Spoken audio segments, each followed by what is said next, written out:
In our last lecture, we finished our series on Zwingli and the beginning of the Swiss Reformation. This time, we start a series on John Calvin and the continuation of the Swiss Reformation. Towering over the centuries of church history, there stands one figure of such monumental importance that he still commands attention and rouses intrigue, even 500 years after his appearance on the world stage. Called one of the truly great men of all time, he was a driving force so significant that his influence shaped the church and Western culture beyond that of any other theologian or pastor. His masterful expositions of Scripture laid down the doctrinal distinctives of the Protestant Reformation, making him arguably the leading architect of the Protestant cause. His theological thunder defined and articulated the core truths of that history-altering movement in the 16th century Europe. In turn, those lofty ideas helped fashion the founding principles of Western civilization, giving a rise to the republican form of government, the ideas of public education, and the philosophy of free market capitalism. A world-class theologian, a revered exegete, a renowned teacher, an ecclesiastical statesman, an influential reformer, he was all of these and more. His name was John Calvin. First and foremost, however, Calvin was a pastor, the faithful shepherd for 25 years to a local flock in Geneva, Switzerland. That was the opening paragraph to Dr. Stephen J. Lawson's book titled The Expository Genius of John Calvin. I couldn't think of a better way to begin our series on John Calvin than with what Dr. Lawson wrote. Being that we are Reformed Baptists, we're all familiar with John Calvin to some degree. After all, we believe in a theological system referred to as Calvinism. The extent to which most people know of John Calvin is the myth that he was responsible for the death of Servetus, and that he taught the doctrines of divine election and limited atonement, which in our era is mistakenly considered heretical and widely misunderstood. In this series, I will attempt to clear up misunderstandings and provide interesting information. I will take the time to teach the doctrines of grace, with an overview, and I hope well enough to clear up confusion, bring clarity, and I'll explain why 2 Peter 3:9 does not contradict divine election and does not support universal atonement or man's free will in salvation. I'll also provide you with historical facts which dispute the ignorant claim that Calvinism is not missional. First, let's begin with some biographical information about John Calvin. John Calvin is known for being part of the Swiss Reformation and a leader in Geneva, but he was actually French. He was born in the city of Nyon, in the Picardy region of northeastern France, which stretches from Paris through the vineyards of Champagne to the Bay of Somme in the English Channel. Nyon is northeast of Paris near the Notre Dame Cathedral. John Calvin was born on July 10, 1509. He was only 8 years old when Luther posted the 95 Theses in Wittenberg. His given name in French is Jean Calvin. His family was what we'd consider in the socioeconomic middle class. Theodore Beza wrote that Calvin's parents were widely respected and in comfortable circumstances. His father was a financial administrator for the bishop of the local diocese. His father used this position to arrange for John Calvin to become a chaplain after graduation from university. Calvin's mother died while he was only 6 years old, and she was never mentioned in Calvin's writings. Joel Beeke wrote that there is an argument among historians that Calvin did not mention his mother because, as he wrote, she was steeped in the medieval Roman Catholic devotion to relics. In his biting treatise on relics, he recalls kissing a reputed fragment of the hand of Anna, the mother of Mary, at the church of Arskamp, not far from Nyon, where his mother may have taken him. Calvin had an older brother, 2 younger brothers, one named Francois, who died as a young child, and he also had 2 half-sisters after his father remarried. John Calvin's older brother Charles was also led to the priesthood by their father and quit the priesthood in 1536. In 1523, at the age of 14, Calvin attended the Collège de la Marche in Paris for 3 months, which served as preparation for the subsequent education. He then attended the Collège de Montaigu, I probably butchered that, for an education which began with the Master's of Arts degree, followed by theological studies, and then ordination into the priesthood. Stephen J. Lawson wrote that Calvin's time at the university resulted in a Master of Arts degree at age 17, but more important, this future reformer emerged with a solid grounding in the basics of a classical education, including Latin, logic, and philosophy. Joel Beeke wrote, "The College of de Montaigu was well known for both its theological conservatism and severe discipline. Overall, the college was marked by a narrow-minded, hair-splitting orthodoxy that resulted in violent opposition to and persecution of nascent French Protestantism. One of the alumni of the college was Erasmus, who described the college as filthy, bleak, inhospitable, reeking with the foulest of smells, and clotted with dirt." It sounds much like a five-star resort, doesn't it? Calvin graduated with his master's degree in 1528. At this point, John's father attempted to use his position to garner yet 2 more positions in the church for John. However, his attempts were unsuccessful, and furthermore, he had instructed John to become a lawyer instead of continuing into his formal theological training and then into the priesthood. According to Beza, Calvin said this about his father's instructions. "When he saw that the science of law made those who cultivate it wealthy, he was led to change his mind by the hope of material gain for me, so it happened that I was called back from the study of philosophy to learn law." In 1528, John's dad was excommunicated after being accused of fraud and refusing to give the bishop the financial record books. For 2 years, John Calvin attended law school at the University of Orleans, which Beeke wrote was the preeminent French law school at the time. Then Calvin attended the University of Bourges in central France for 2 years, where he became a serious humanist and learned Greek and logic. Stephen J. Lawson wrote, "Armed with such abilities, Calvin would later be nicknamed the accusative case for his penchant to argue his point convincingly." Other than this, little else is known about the young Calvin. We don't even know which year Calvin became a Protestant.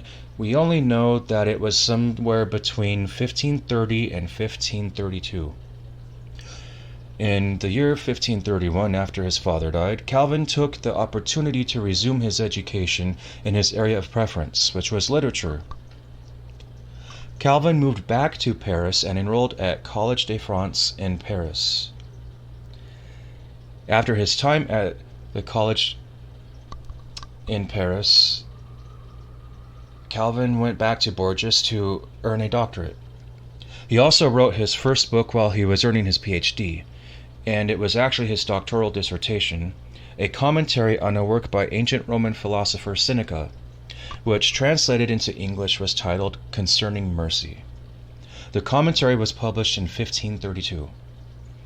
This commentary revealed young Calvin was fluent in Greek and also revealed his ability to understand authorial intent. One of Calvin's professors, John Major, was a scholastic, and he rejected papal authority. But he was also greatly critical of Luther and Zwingli, especially in regards to their adherence to sacramentalism. Scholars postulate the influence of Major on Calvin, suggesting his teaching may be at least partially why Calvin would be against scholasticism when he became Reformed, and condemned scholasticism for being contrary to Augustinianism. Calvin also later recognized the educational changes in light of God's will, and as part of his being brought to faith and sound theology, which we find in the following quote, as translated from French by Joel Beeke. "God, by the secret leading of his providence, turned my course another way than the study of law. First, when I was too firmly addicted to the superstitions of the papacy to be drawn easily out of such a deep mire, by a sudden conversion God subdued and made my mind teachable, which was already more rigid than suited my age. Having therefore received a taste and knowledge of true piety, I burned with such a desire to carry my study further that, although I did not drop other subjects, I had no zeal for them. In less than a year, All who were looking for a purer doctrine began to come and learn from me, although I was just a novice and a beginner. In November of 1533, Calvin wrote a sermon for a friend of his named Nicholas Cop, who was the rector of the University of Paris. The message was delivered by Cop at the beginning of the university's winter term. Philip Schaff wrote that the message was a plea for a reformation on the basis of the New Testament and a bold attack on the scholastic theologians of the day. Cope encountered strong resistance for his expressed Lutheran-like views. Calvin, in turn, much like a spy novel as Stephen Lawson wrote, fled Paris in the middle of the night by lowering himself out of a window by means of sheets and escaping to safety in the guise of a vine dresser with a gardening hoe on his shoulder. Lawson later added, after suffering imprisonment for a short time, Calvin fled to the estate of Louis de Tillet, a well-to-do man who was sympathetic to the Reformation. In this quiet nest, as described by Calvin, he had the opportunity to spend 5 months in de Tillet's extensive theological library. There he read the Bible, along with the writings of the Church Fathers, most notably Augustine. By hard work, along with genius and God's grace, Calvin was becoming a self-taught theologian of no small stature. Finally, under the deepening conviction of the truth of Scripture, Calvin renounced the income he had been drawing from the Catholic Church since childhood for his supposed Nyon pastorate. The die was cast. He was fully aligned with the truths and the cause of the Reformation. After a brief journey to Paris and Orleans, Calvin went to Basel, Switzerland. During his time at Tillet's in 1534, John Calvin began to write a book which wouldn't be completed until the following year and was not published until 1542. A book titled Psychopanchia, which was addressing an Anabaptist error of soul sleep. During this time, Calvin also visited with French reformer, but not a Protestant, Jacques Lefebvre, who was a humanist of great intellect, an Aristotelian and mystic, who was a scholar on par with Erasmus, and worked to purify worship by doing away with the cult of the saints, and as Beeke wrote, the other aspects of what he regarded as corrupt worship present in medieval Roman Catholicism.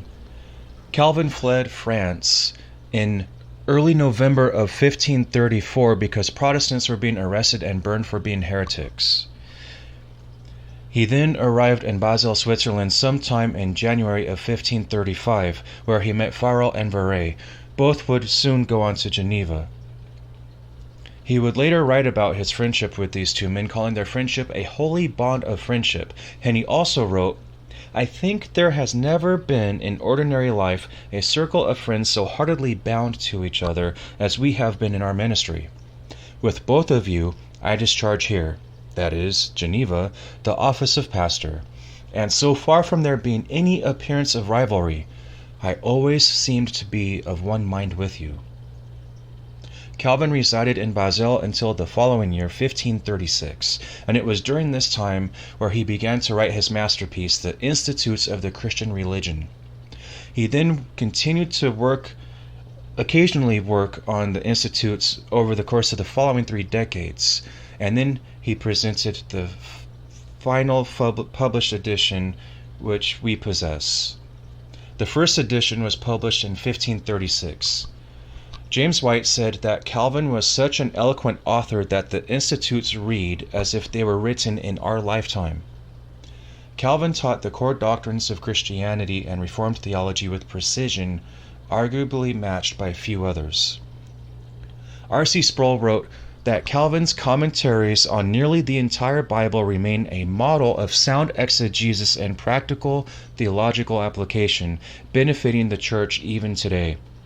His Institutes of the Christian Religion is perhaps the finest systematic theology ever produced. In 1536, a short-term treaty was reached which granted amnesty for French exiles. Calvin went home to collect his brother and sister and take them to Strasbourg, where he could sit under Martin Bucer for a while, after which he had intended to relocate again, where he would live a secluded life focused on studying and writing. However, on their way from France to Strasbourg, there was a violent war between the Holy Roman Empire, led by King Charles V, and France, led by King Francis I. There was not a route to Germany, so they had to take a detour to Switzerland. Calvin and his siblings settled in the Swiss Alps at the beautiful lakeside town of Geneva due to the imploring of William Farel, who had become the reformed leader of the recently reformed Geneva, Farel more or less threatened Calvin to stay with him. I'll let Calvin's personal account explain the situation. Farel, who burned with an extraordinary zeal to advance the gospel, immediately strained every nerve to detain me.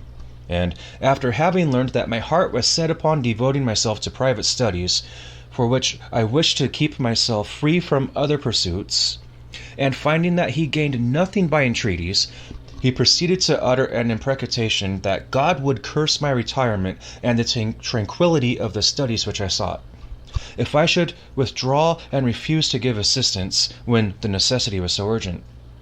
By this imprecation, I was so stricken with terror that I desisted from the journey which I had undertaken.